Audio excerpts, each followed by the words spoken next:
জনাব শফিকুল আলম, যে বিষয়টি বলছিলাম প্রথমে, আপনি এই যে দল নির্বাচনের ব্যাপার বা প্লেয়ার সিলেকশন, সেই বিষয়টা একটু বলেন। না, আমাদের একটা জিনিস কি, পুরো জিনিসটা যারা প্লেয়ার সিলেকশন করেছেন তাদের কাছে কিন্তু ইউএসের কন্ডিশনটা কিছুটা জানা ছিল, ইউএস অ্যান্ড ওয়েস্ট ইন্ডিজ। তো কোন প্লেয়ারটা খেলবে, মানে আমরা কাকে নিচ্ছি। আমার মনে হয় যে প্লেয়ার সিলেকশন যদি বলেন, যদি প্রথম 2টা ম্যাচে, তাহলে আমাদের কি প্লেয়ার সিলেকশন খুব খারাপ হয়েছে।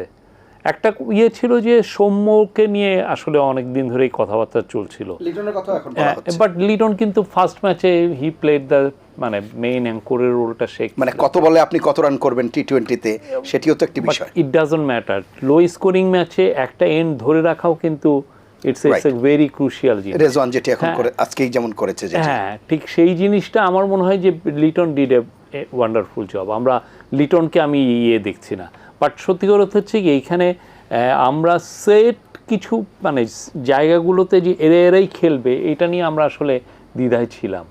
এই দ্বিধাটা ওইখানে যে প্রকাশ হলো, কিন্তু যেহেতু আমরা প্রথম ম্যাচটায় we got a good victory, সেই জন্য আমরা আসলে এই ধরা পড়েনি। নেক্সট ম্যাচেও যে আপনি লুফল বলবে না, যেমন আম্পায়ারিং সত্যিকার অর্থে ব্ল্যাটেন্টলি যদি বলেন, পুরো আম্পায়ারিংটা আমাদের এগেনস্টে গেছে, পুরো আম্পায়ারিং। কালকে যদি আম্পায়ারিং ফেয়ার হতো, আমরা ইজিলি আমাদের অন্তত, আমার তো মনে হয় যে আমরা লাস্ট ওভারেও আমাদের যাওয়া লাগে না, ঠিক না?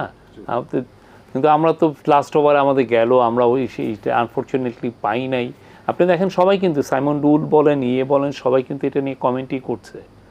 আমরা একটা মানে, এবং এদের দুজন এই আম্পায়াররা এই জন্য, ফলে আমার মনে হয় না যে এইটা আমাদের দেখতে হবে যে ওয়েস্ট ইন্ডিজে can we pick the right team. হ্যাঁ, কেন ওয়েস্ট ইন্ডিজের কন্ডিশন আর ইউএসএর কন্ডিশন ইজ ফার ডিফারেন্ট। হ্যাঁ, অনেক ওইখানে ইদানিং আবার দেখা যাচ্ছে যে স্পিনটাও নেয়। হ্যাঁ, ওয়েস্ট ইন্ডিজের wicket in the 70s 80s খুবই পেস ফ্রেন্ডলি ছিল।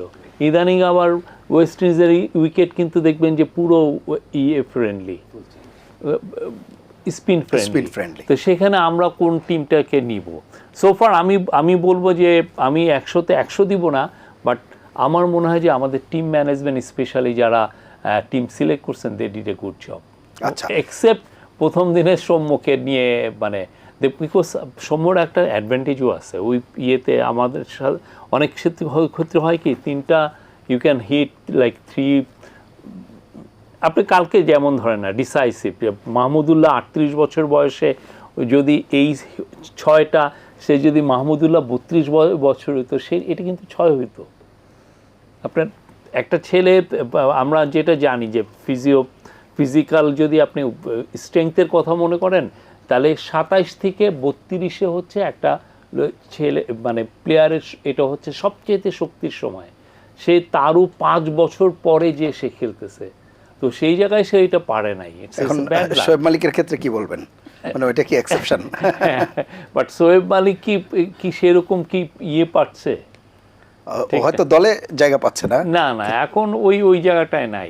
এটা মানে যারা 4 ছক্কার, এটা তো টি-20 4 ছক্কা। আপনি যদি জেমস অ্যান্ডারসনের কথা বলেন, তাহলে এটা সে কন্টিনিউ করতে পারছে টেস্ট ক্রিকেটে পারছে, বা স্পিনাররা আমরা জানি যে কিছু স্পিনার পারে। জন এমবেরি আপনার 51 বছর পর্যন্ত খেলছে, তো এইটা ছাড়া তো হয় না সাধারণত। তারপর আমি মনে করি we have a fantastic team so far, so good, let's win the next 2 matches. আচ্ছা,